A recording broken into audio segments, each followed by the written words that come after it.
Sebenarnya kalau kita bicara budidaya menggunakan metode bioflok ini, kebanyakan dari rekan-rekan yang sudah berjalan ini fokusnya hanya kepada ikan. Padahal budidaya bioflok ini kan kita menciptakan sebuah ekosistem yang baik untuk biota air tawar, khususnya ikan nila kalau saya ini ya. Sehingga fokusnya harusnya di pengelolaan air. Jadi budidaya bioflok itu budidaya air, bukan budidaya ikan.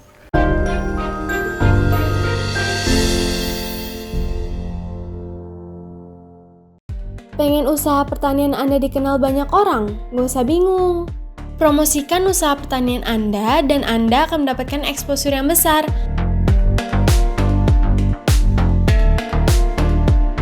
Mulai dari website, YouTube, Instagram, TikTok, X, dan Facebook. Daftarkan segera hanya di Jaga Tani.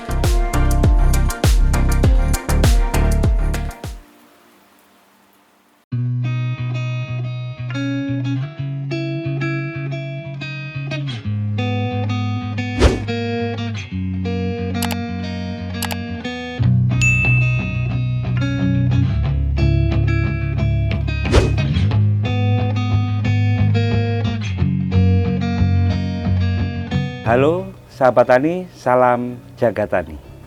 Perkenalkan, nama saya Gus Aris.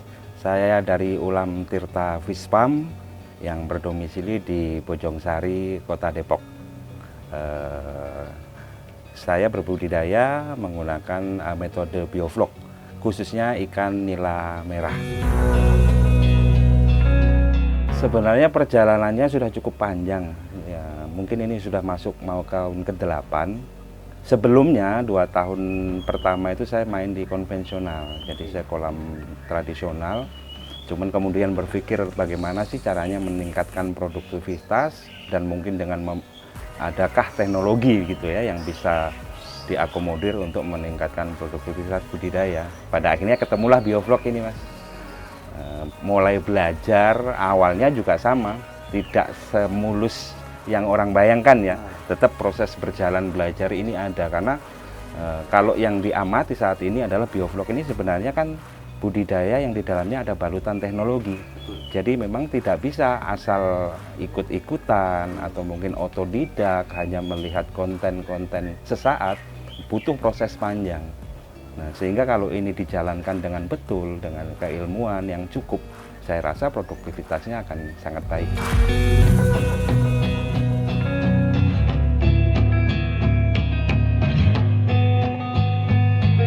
Sebenarnya kalau kita bicara budidaya menggunakan metode bioflok ini, kebanyakan dari rekan-rekan yang sudah berjalan ini fokusnya hanya kepada ikan. Padahal budidaya bioflok ini kan kita menciptakan sebuah ekosistem yang baik untuk biota air tawar, khususnya ikan nila kalau saya ini ya. Sehingga fokusnya harusnya di pengelolaan air. Jadi budidaya bioflok itu budidaya air, bukan budidaya ikan. Ketika air kita bisa kelola dengan baik, otomatis ikan apapun pasti akan hidup dan sesuai dengan harapan kita, sehingga produktivitas untuk manfaat untuk kita ke depan itu bagus gitu. Sehingga memang fokusnya harus ke air ya, Mas, menurut saya kalau di bioflok gitu.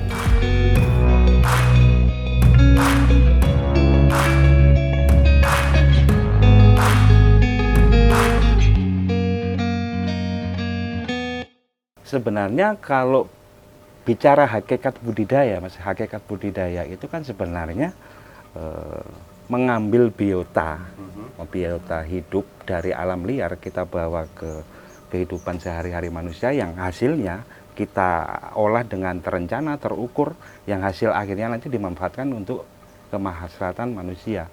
Nah, sama halnya yang seperti yang di bioflok ini, Mas.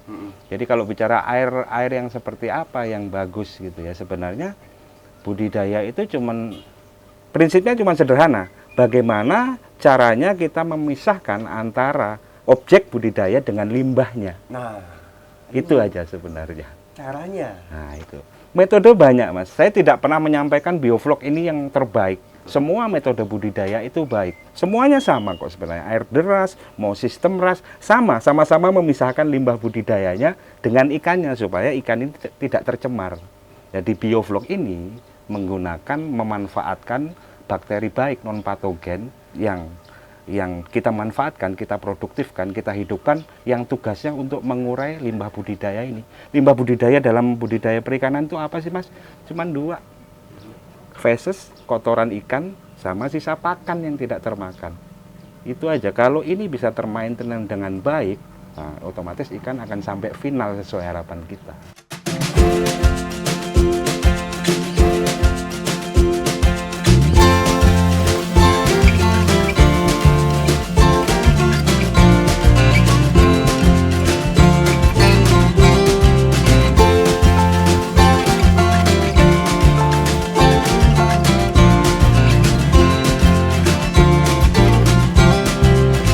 Sebenarnya kalau dalam budidaya bioflok ini, karena ini budidaya intensif ya Mas, kita tebar padat, otomatis ada alat-alat penunjang yang memang kita adakan supaya budidaya ini berjalan lancar.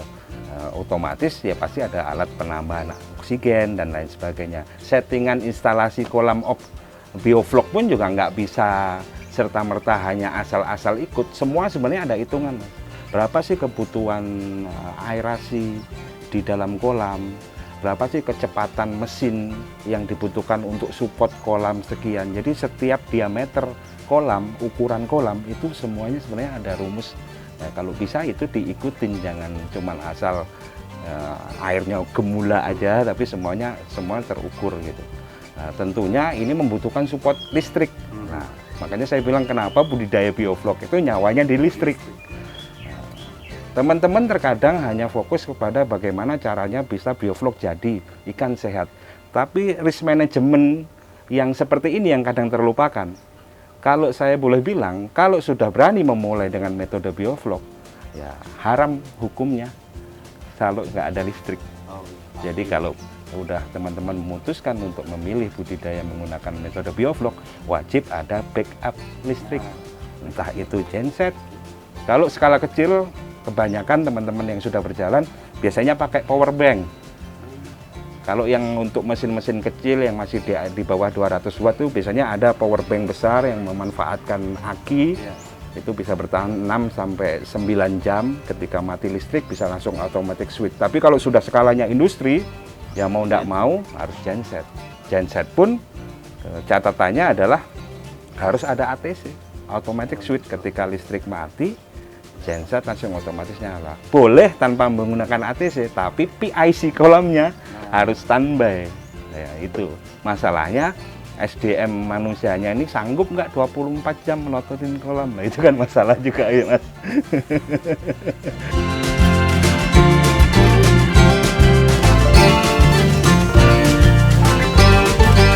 Sebenarnya kalau hasil budidaya, ini kita bicara hasil budidaya, itu tergantung kebutuhan market. Pada umumnya yang sekarang berjalan, khususnya di area Depok, Jabodetabek, ukuran yang favorit untuk konsumsi itu biasanya di angka sekilo isi 4-5 ekor. Kalau untuk ikan konsumsi ya. Tapi ikan nila ini kalau semakin besar marketnya akan bergeser. Oh, iya. Kalau udah sekilo 3, 2 atau bahkan 1 mungkin masuknya udah ke resto. Bisa jadi untuk komoditi ekspor juga. Jadi kalau bicara tadi produktivitasnya, ya itu tadi semuanya menyesuaikan market.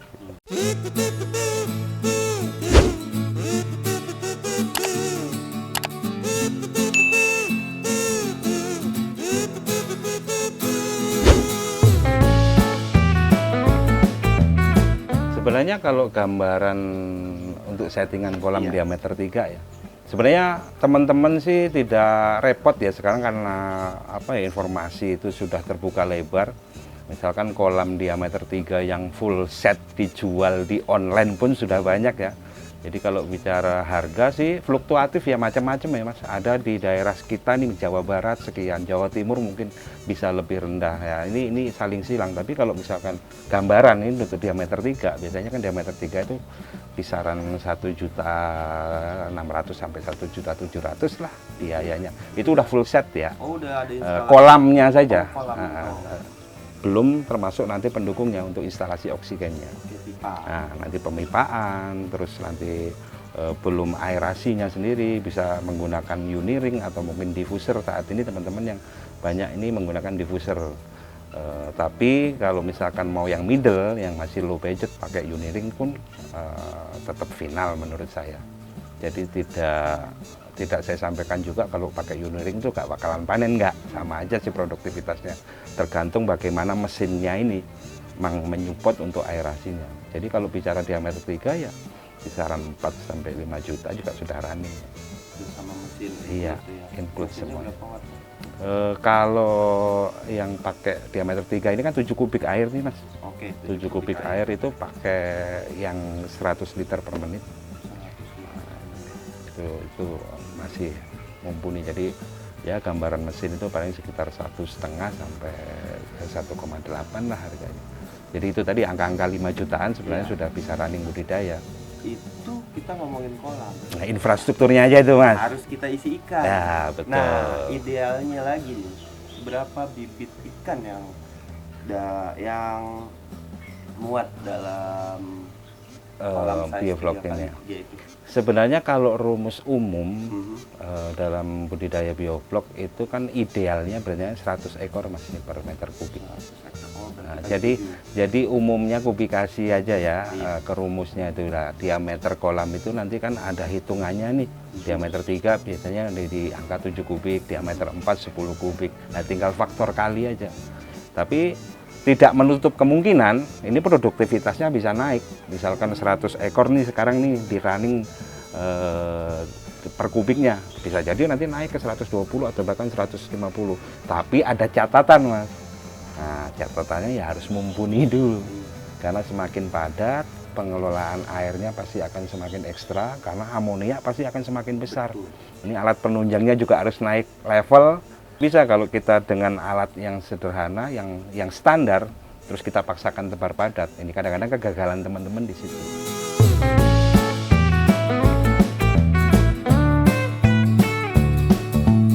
Karena tebar padat itu juga berpengaruh ke hasil akhir. Semakin kita longgar, pertumbuhan semakin baik, kerataan ukuran juga semakin baik. Sebenarnya tinggal pilihan teman-teman sih. Mau tebar misalkan 100 ekor per kubik atau 150 ekor per kubik pun, yang kita ambil itu kan bukan jumlah ikannya, tapi hasil akhir. Berapa kilo sih target kita saat panen gitu.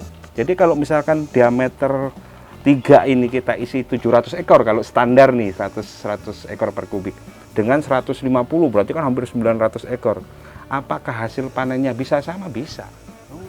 Yang membedakan tinggal sizing ukurannya aja nanti.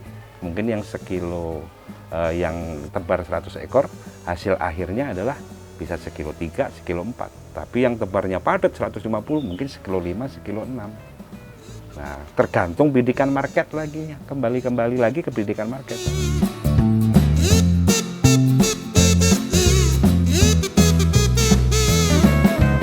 Kalau menurut saya, budidaya itu kita ambil idealnya saja. Sebenarnya kan hitungannya juga sudah ketemu sih, walaupun nggak harus padat juga. Tapi catatannya kalau mau main tebar padat itu tadi, keilmuannya harus dapat dulu nih, nggak boleh asal nekat pengen dilihat, wah saya bisa tebar padat, enggak. Jadi budidaya itu menyesuaikan aja dengan wadahnya gitu Mas ya, dalam artian kalau memang, apalagi ini market nih, budidaya kan nggak hanya melihat kita bisa gedein ikan, tapi market kita ini mau kemana. Apakah market kita umum hanya untuk dikonsumsi, ataukah market kita resto dan lain sebagainya. Kalau market kita resto, ya pasti nggak akan tebar padat karena kita ngedar ukuran. Nah, ukuran. Nah, itu keputusan teman-teman. Tapi saran saya lebih baik secara keilmuan aja yang diikuti. Paling aman itu 80 sampai 100 ya di angka itulah kita kejar. Kan ngejar bobot akhir, bukan jumlah.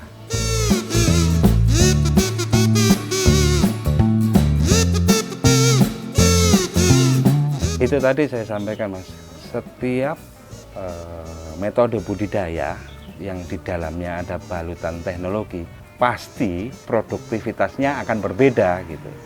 Kalau saya sampaikan apakah bioflok ini bisa memangkas masa panen, ya saya bisa jawab pastikan bisa.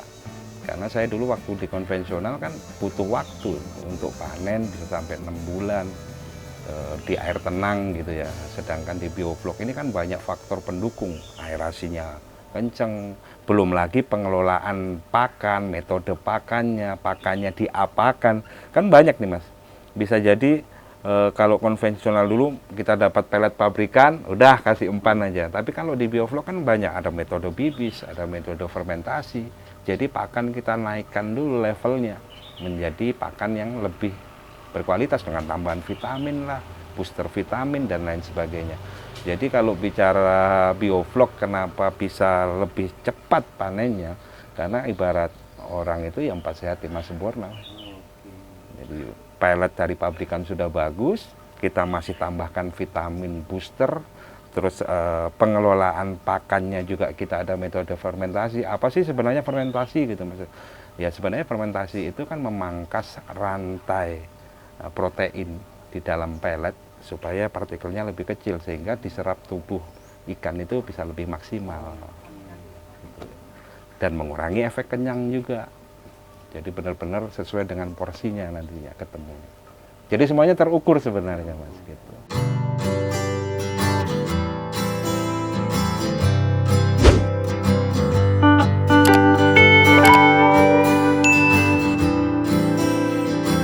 Saya secara umum saja sampaikan ya Mas, sebenarnya kalau teman-teman budidaya ini sebenarnya kan kalau kita memutuskan untuk budidaya bioflok ini kita sama-sama tahu di dalam ini ada keilmuan yang harus dipahami.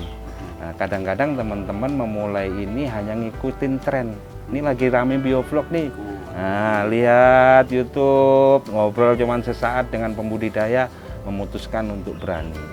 Sebenarnya kalau skalanya cuman main-main sih nggak apa-apa gitu. Tapi kalau memang ini nanti untuk ya istilahnya untuk rezeki, untuk bisnis apalagi, ya semuanya harus terukur.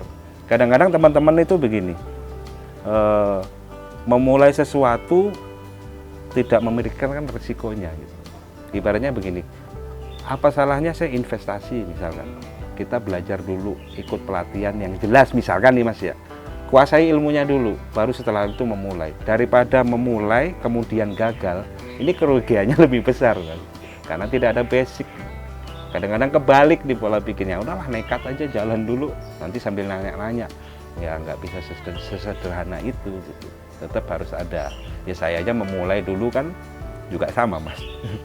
Belajar dulu kemana kita serap mana yang baik kita pakai. Karena kalau secara umum boleh saya sampaikan sebenarnya teori itu kalau sudah ketemu dengan praktek itulah ilmu yang sebenarnya Mas. Karena kalau cuma teori belum berbenturan dengan praktek ini masih nol besar, tanda tanya.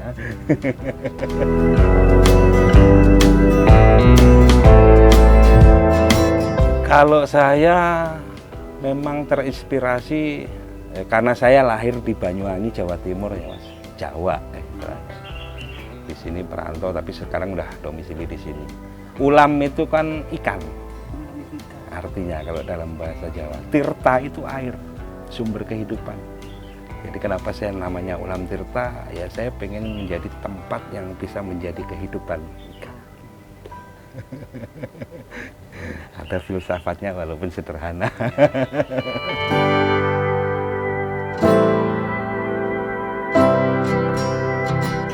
Harapan saya untuk rekan-rekan yang mungkin berjuang bersama di lini budidaya perikanan ini tetap semangat ya, apapun kondisinya, tetap jangan merasa pinter, jangan merasa cukup, karena ilmu budidaya itu terus berkembang. Jadi kita harus terus belajar, karena namanya belajar, proses belajar itu tidak ada hentinya ya Mas, akan terus terupgrade. Nah, dengan bersama-sama inilah minimal kita bisa saling mengingatkan, kita bisa sama-sama produktif. Nah, intinya mari kita jadi pahlawan ketahanan pangan dengan protein, ikut membangun bangsa. Baik, satu sih Mas, ada satu masukan dari saya untuk teman-teman semuanya. Ini masukan yang menurut saya positif ya. Kebanyakan teman-teman sekarang itu memulai budidaya itu hanya ikut-ikutan tren. Ya karena kondisi ekonomi di negara kita ini juga kemarin kena COVID dan lain sebagainya, memaksakan seseorang untuk menjadi wirausaha dadakan. Kadang-kadang larinya ke bioblok nih, dijajikan tumpuan, wah bisa lah produktif di sini. Tapi tidak cukup hanya berbekal mimpi ya Mas, semuanya itu harus ada basicnya. Makanya kalau memulai budidaya dengan metode bioblok ini, minimal basic keilmuan dasarnya harus dapat, supaya nanti perjalanannya baik dan bisa produktif sesuai harapan. Mungkin itu sih saran dari saya. Jadi kalau berbudidaya yang di dalamnya ada balutan teknologi, jangan tangan kosong. Harus siap sama Iya, keilmuannya. keilmuannya. Karena ini budidaya yang terukur, terencana. Kalau sampai tidak sesuai dengan keilmuan, selesai.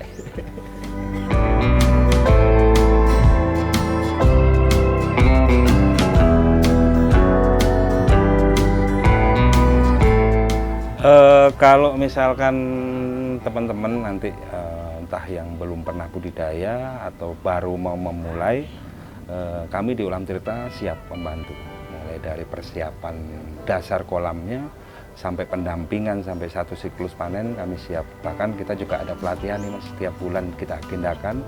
Nah, kebetulan di bulan September akhir ini juga ada satu kelas. Kita biasanya buka kelasnya di Kemendikbudristek yang di Parung Bogor. Informasi semua terkait dengan kegiatan-kegiatan tersebut nanti bisa teman-teman akses di sosial media Ulam Tirta. Ulam Tirta Visual di Facebook sama, di Instagram sama, yang paling produktif di TikTok. Ulam Tirta Visual. Di situ semua kontak personnya ada, informasi apapun silahkan diakses.